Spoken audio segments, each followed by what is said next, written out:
Hey guys, Marsing in here bringing you another Dragon Ball Z Dokkan battle video, and so today we are going to be talking about the INT LR Goku and his banner that is coming to global very soon.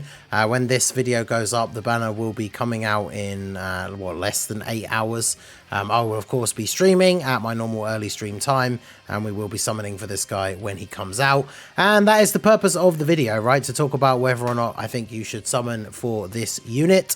As always with my summon or skip videos, these are kind of more geared towards people who are free to play or who don't spend like a lot of money on the game, because you have to be a bit more careful with your summons, right? If you're somebody who's a massive whale, or you're a content creator like me and you want to get every single unit because you want to do videos and all that kind of stuff, right? Like, you're going to summon for them even if I say, you know, that this is an easy skip, right? So this is more for people who are a bit on the fence, and there is some definitely interesting things about this banner, because remember, this is going to be the first banner for global with this new pity system with the silver coins, which we saw release on JP earlier today. So this is going to be very interesting. It kind of is a shame that it's this guy, because the pity system is actually really good. I'm going to make a more in-depth video to release tomorrow, talking about my overall opinions on the new pity system, because comparing it to even some of the other gacha games that I've played, I actually think it's really good. Now obviously it's only for yellow coin banners, so it kind of remains to be seen how effective it's going to be in the future. But you know, we get another unit like LR Bulma release, and then that pity system is going to be absolutely fantastic, right, for her banner. So this Goku, what does he do? He is a movie heroes or final trump card leader for 4 key and 150% to stats. He greatly raises attack for 1 turn on his 12 key super, and he greatly raises attack and defense for 1 turn on his 18 key super, which also does mega colossal damage to all enemies. So his 18 key super is an AoE. Not something that is super relevant for a lot of events nowadays, obviously, but still something to bear in mind, of course. And then he gets 5 key, attack and defense 150. He gets an additional attack and defense 100% when performing a super when facing only 1 enemy. Then he gets key 5 when facing 2 or more enemies, and attack and defense 30% up to 150 when performing an ultra super per existing enemy starting from the second enemy. So the more enemies there is, the more powerful he gets. He also gets key 5 and attack 59% for the rest of the battle after delivering a final blow, and then he gets an additional attack and defense 100% when key is 21 or more. Now the big problem with this guy compared to a lot of other units that have released in the last year, even other yellow coin LRs, carnival LRs, Dokkan Fest, all that kind of stuff, is this guy, as you can see from his kit, when it comes to things like hidden potential abilities, he has absolutely nothing like built into his kit, right? So he doesn't have any built-in additionals, he doesn't have any built-in crit, he doesn't have any built-in dodge. So you get this guy at 55%, he's going to have level 5 dodge, because he's an int unit, and then potentially you're going to want to put, I would say, I guess, crit into him, right? So he's doing more damage on these attacks. But that's it. He's basically just going to do one big attack stat for the turn, and then that's it. That's all you get for the turn, right?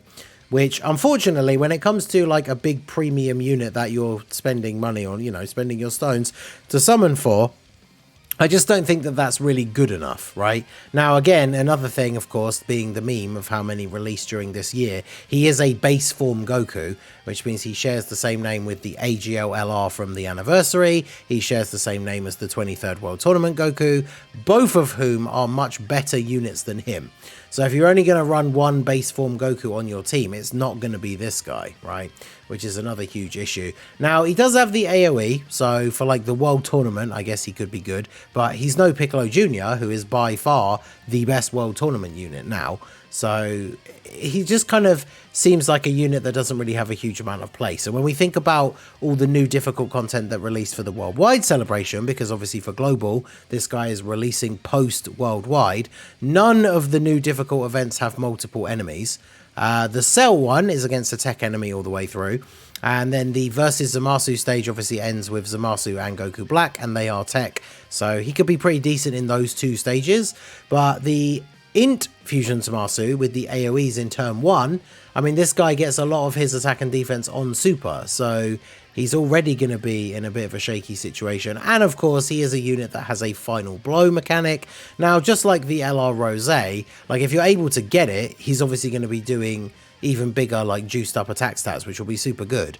But can you actually get it in some of these events, right? Because a lot of these new difficult events only having 2 phases, it's like if he isn't the guy that finishes off the first phase, that's it, and you just don't get it, and then the second phase is the end of the fight, right? So it's very, very disappointing. He does have an active skill, which, I mean, the animation is super cool.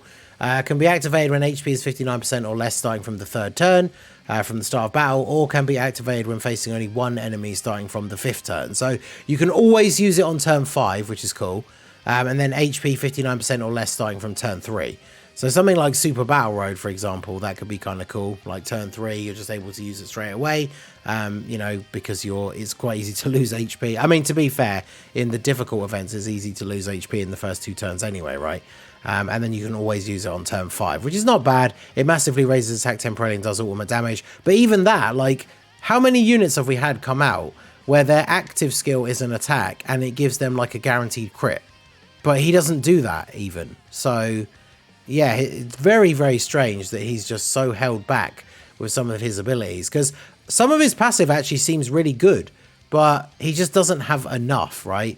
Like, but some's kind of built-in additional, and then his active skill having built-in crit, maybe the higher numbers, maybe raising defense on the 12 key. And I could see this guy being a pretty solid unit, but like even Rainbow full level 10 links, like he's got nothing in his passive to help him do extra damage. Like you could get an additional from the hidden potential, but that's it. It's just going to be the second 12 key super with no extra chance to crit or anything like that outside of your hidden potential investment, and that is it. So we'll take a look at his banner. So this is the banner as it appeared on JP. He is of course the new featured unit. His SSR and TU are pretty cool. Then we have the Tech, Goku and Gohan. These guys unfortunately have pretty much aged out at this point, especially with the difficult content we have having so many INT bosses, and they get all of their defense on super, so they'd get absolutely destroyed by Zamasu, Fusion Zamasu.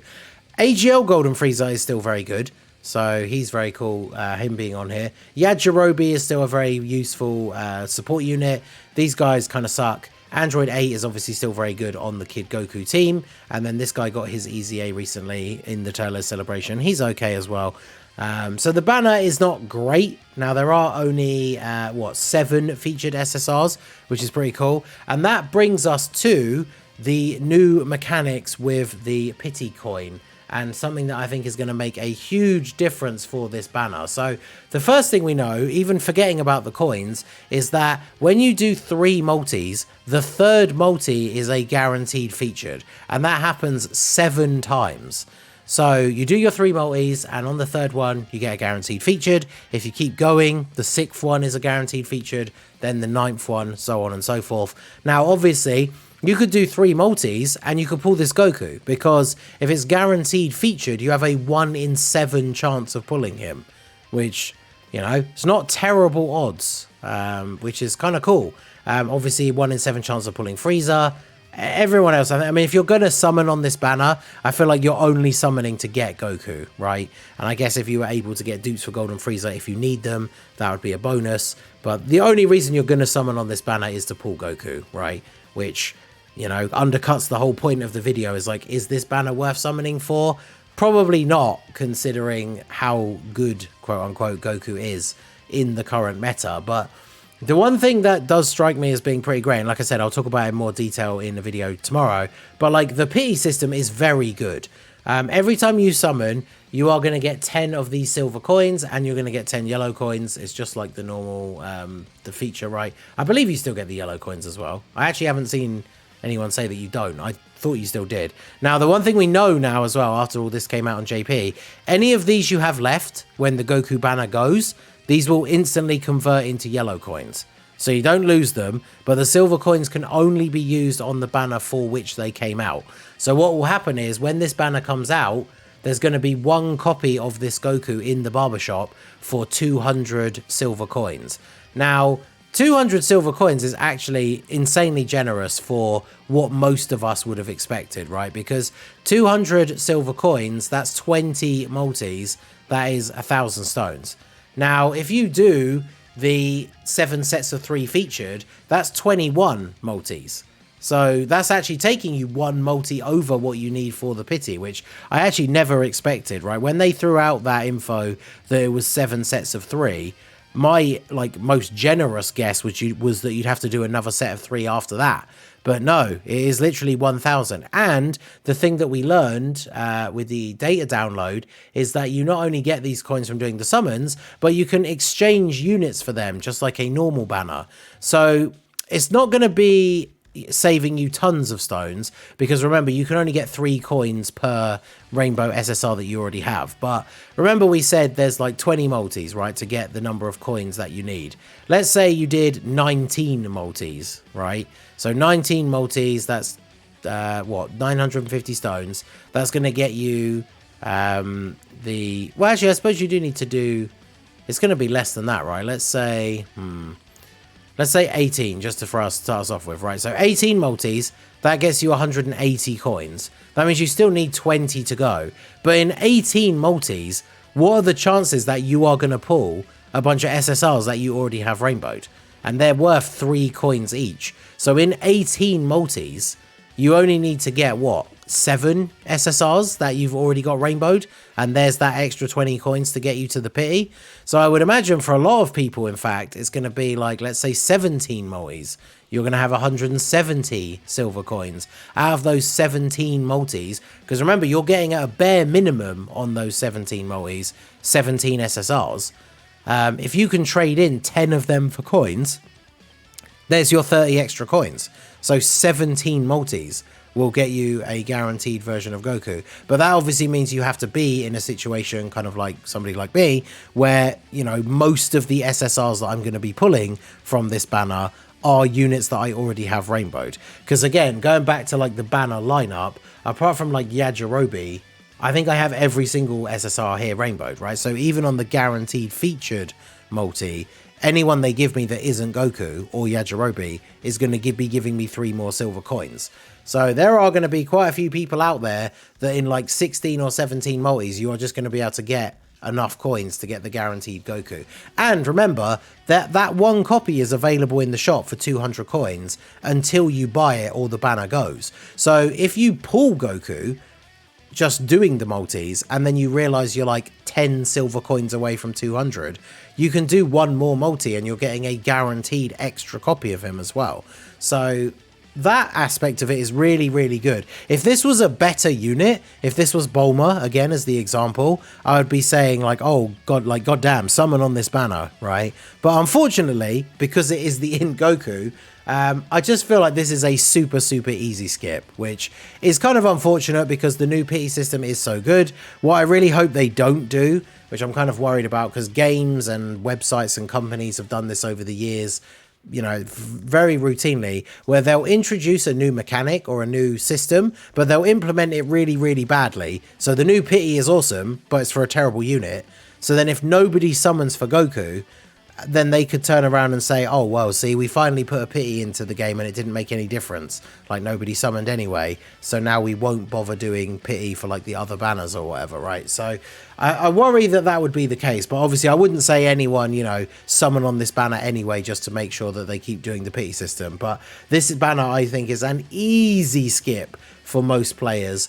Global is going to have Trunks coming up next as the next Dokkan Fest, and unfortunately, as good as he can be, he is an easy skip as well. Then we have Heroes, which you guys know I love Heroes, but if you're free to play or you don't have many stones to spare, they're probably a skip for most people, because then the end of November gives us LR Full Power Super Saiyan 4 Goku, a top tier premium unit. There's just so much stuff coming out that is better than this guy, right? So unfortunately, it is an easy skip for this guy. The only good thing is if you are a whale or a collector or obviously like a content creator like me, it just means I'm not going to get shafted. I am not going to have to go, as I have often done in the past, I am not going to have to go 2,000 stones to pull a copy of this guy. At the bare minimum, I'm going to have to go, what, like the 800 or 850 and then trade the rest of those SSRs I get in for coins, and then boom, I've got a copy of Goku at 55%. So definitely good for whales and collectors, but if you're free to play or you don't spend, like, maybe you could, if you really wanted to, if you have stones to spare, try like the 3 multis and see if you get him as the guaranteed featured. But even then, I probably wouldn't recommend that. So let me know what you guys think down below in the comment section. So that is going to be it for the video, guys. This has been the Masked Ningen. Smash that like button, subscribe to the channel if you are new. Check out the links down below for the Discord and the merch store, and I will see you all again soon. Have a good one.